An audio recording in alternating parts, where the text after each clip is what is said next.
What's up, everyone? Josh White here. Just got done with a phenomenal podcast with one of my best friends in the whole world. I'm talking about Staff Sergeant Mike Rosa, who I had the pleasure of working with at the Base Honor Guard at Whiteman Air Force Base for about a year. I had him on the podcast to talk about being a new airman, right? Whenever you get to a new base, you're scared, you want to fit in. Some people are testing your morals and the values that you have as a person coming into the Air Force, and just meeting people from all over the country, sometimes all over the world. It can be a lot.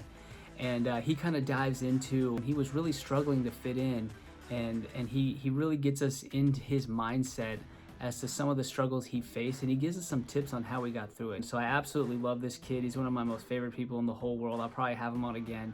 But without further ado, my buddy, Staff Sergeant Mike Rosa. Let's get after it. And this might be on the topic or off, I don't know, but I want to talk about it now. Let's try it.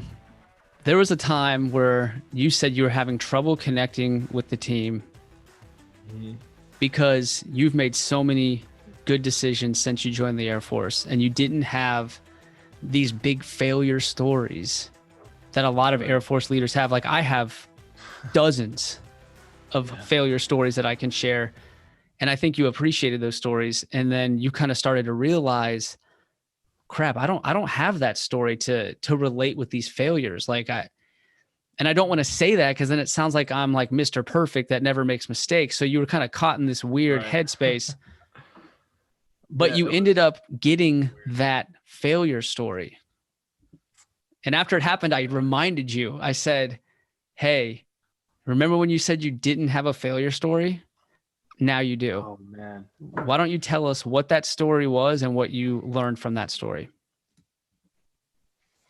That was that's one of the moments, like, we all kind of have those situations in our life that happen, maybe more than once, probably a lot more. Like, we'll have a conversation with somebody and we'll be in like the shower or something, and we'll just think about it and we'll be like, oof, like cringe.